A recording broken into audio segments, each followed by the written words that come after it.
Existen múltiples formas de reducir la presión arterial en un paciente, pero especialmente hay dos. O evitamos que el cuerpo genere angiotensina 2, como en este caso actúan los IECAs, los inhibidores de la enzima convertidora de angiotensina, o atacamos a los receptores de la propia angiotensina 2 para disminuir su efecto. Estos fármacos son los que se conocen como los ARA de tipo 2. El primer ARA de tipo 2 se conoció como el losartán y todavía sigue siendo el principal ARA 2 para el control de la tensión arterial.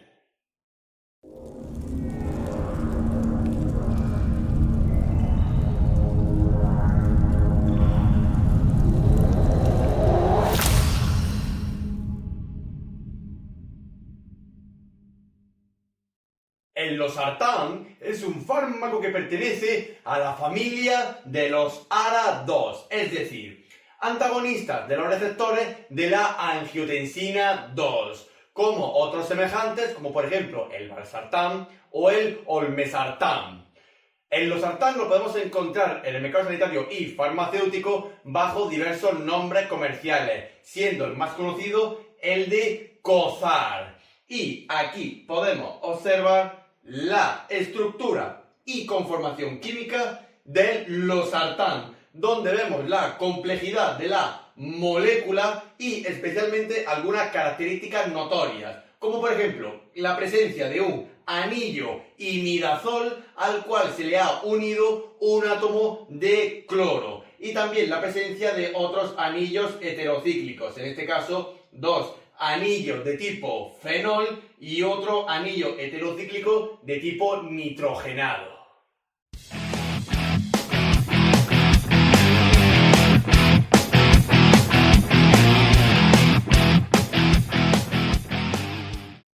Al igual que el resto de la familia de los antagonistas de los receptores de la angiotensina 2, es decir, de los ARA2, el losartán está indicado en el tratamiento de la hipertensión arterial, así como también de los cuadros de hipertensión arterial que están secundados a otras patologías, como puede ser en la insuficiencia cardíaca de tipo congestiva, en las enfermedades renales, como por ejemplo en la insuficiencia renal, en las nefropatías, y también en la diabetes mellitus de tipo 2, pero siempre que estas patologías estén secundadas o presenten también cuadros de hipertensión arterial.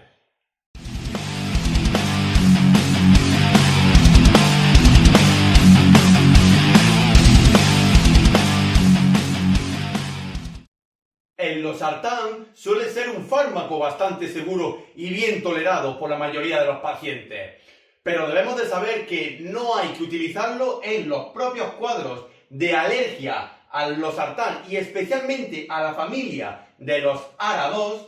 Tampoco hay que utilizarlo en ciertas patologías, especialmente en las de tipo cardíacas crónicas, como por ejemplo en la insuficiencia cardíaca grave, y tampoco se debe de utilizar en el embarazo y la lactancia, donde el losartán tiene categoría D, es decir, se ha demostrado que es un fármaco teratógeno y no debe ser administrado ni durante la gestación ni durante la lactancia, más a ser posible en la evitación en esta última.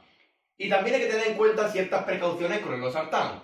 Por ejemplo, en pacientes con cierto grado de nefropatía y hepatopatía, aunque el losartán está indicado en la hipertensión arterial secundada a una patología renal principal, por ejemplo, a una nefropatía, una insuficiencia renal.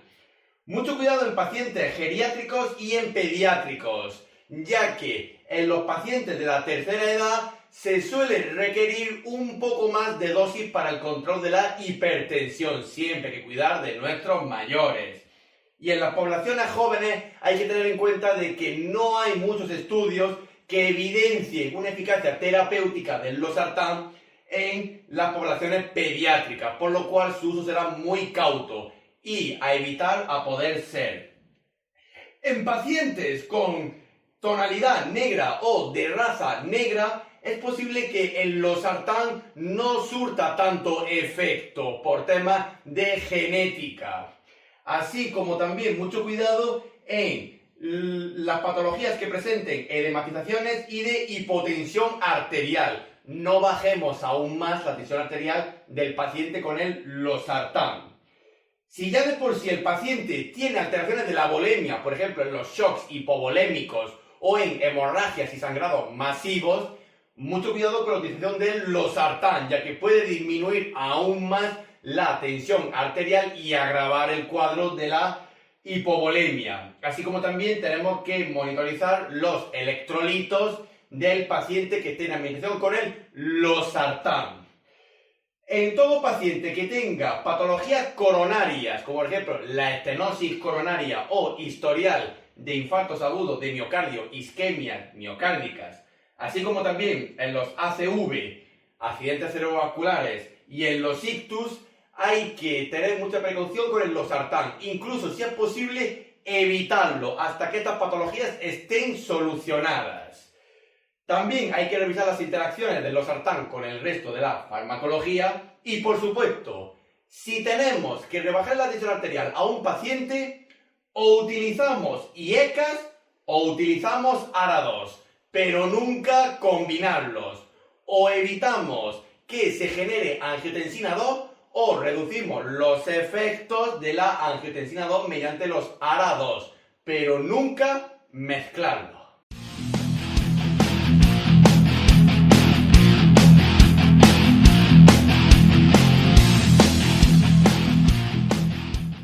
El mecanismo de acción del losartán y en general casi de toda la familia de los ARA2 es realizar un antagonismo selectivo y competitivo de los receptores de la angiotensina 2, también conocidos como los AT1.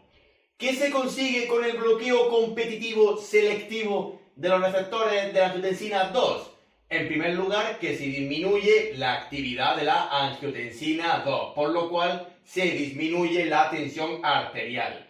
Y a nivel cardíaco, también se produce una disminución de la precarga y la poscarga cardíaca.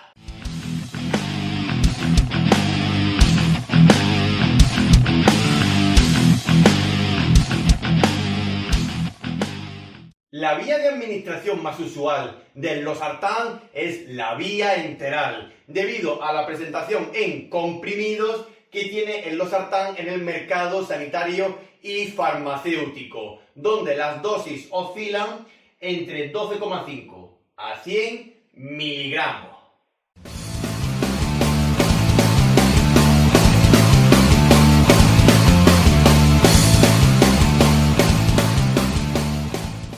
La posología más habitual del losartán está condicionada al estadio de hipertensión que tiene el paciente, así como también las patologías que se subyacen y que también están afectadas por el cuadro de hipertensión arterial, o incluso estas patologías han creado un cuadro de hipertensión arterial. Por ejemplo, si tenemos un cuadro de hipertensión arterial normal y corriente, podemos utilizar 50 miligramos diarios, dando un máximo de 100 miligramos diarios. Si la hipertensión arterial está secundada a un cuadro de hipovolemia o de shock hipovolémico, administraríamos 25 miligramos diarios, siempre controlando la volemia del paciente.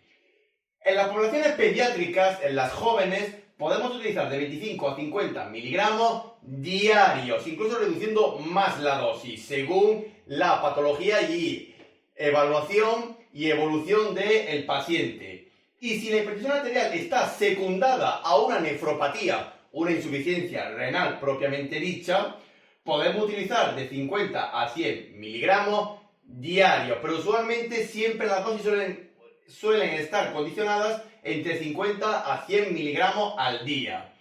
Y si utilizamos el losartán para la insuficiencia cardíaca de tipo congestivas, utilizaríamos una dosis inicial de 12,5 miligramos diarios y aumentar, si precisa, la dosis por semana, y siempre ajustando esta dosis según la tolerancia del paciente. Pueda necesitar más o pueda necesitar menos.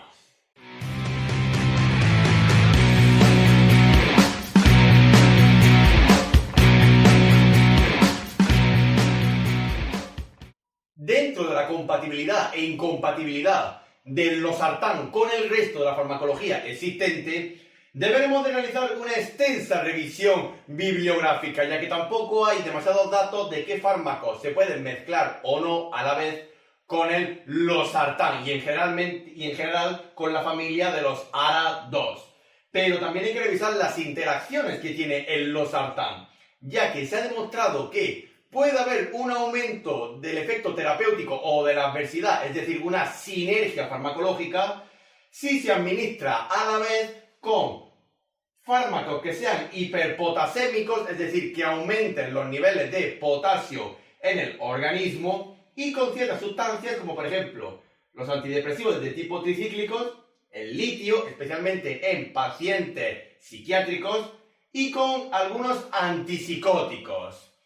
Y el losartán, en general la familia de los ARA2, puede ver reducida su eficacia terapéutica si se administra a la vez con los AINES, es decir, con los antiinflamatorios de tipo no esteroideos, independientemente de qué familia sean.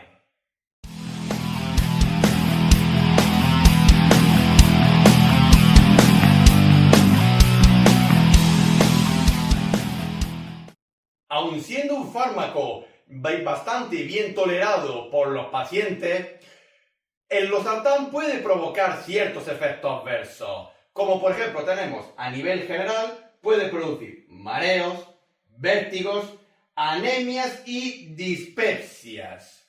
El mayor efecto adverso que tiene el losartán como antihipertensivo es la aparición de un cuadro de hipotensión arterial. Muy importante controlar la tensión arterial del paciente. También puede agravar un estado de nefropatías, especialmente en aquellos pacientes con un alto grado de insuficiencia renal o de problemas renales. También puede provocar hipoglucemias, por lo cual en pacientes, especialmente diabéticos que estén en tratamiento con el losartán, siempre hay que controlarle la glucemia. No vaya a ser que se nos produzca un cuadro de hipoglucemia. También puede provocar hiperpotasemia, es decir, aumenta los niveles de potasio en la sangre, en el organismo, por lo cual no se aconseja la administración concomitante del losartán con fármacos que también puedan aumentar los niveles de potasio en el organismo. Y también puede producir dolor y astenia, así como también raramente la aparición de tos y de edematizaciones.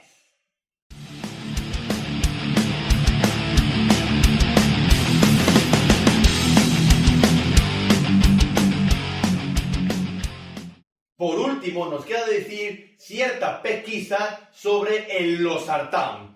En primer lugar, decir que dentro de los ámbitos de dialización y técnicas continuas y actuales de reemplazo renal, no hay mucha información sobre si es un fármaco que se pueda dializar o no, por lo cual su uso en diálisis será muy cauto y no suele requerir un ajuste de dosis, aunque si el paciente tiene un alto grado de nefropatía o hepatopatía, sí se recomienda utilizar la mínima dosis efectiva. También tenemos que saber que el losartán suele tener de forma normal un incremento de los niveles de potasio en el organismo, por lo cual hay que controlar los niveles de potasio en un paciente que esté en tratamiento con el losartán. Y también decir que el losartán es un fármaco uricosúrico, es decir, puede generar o aumentar los niveles de urea y de ácido úrico en el organismo. Otro aspecto a tener muy en cuenta, más especialmente en pacientes con problemas renales.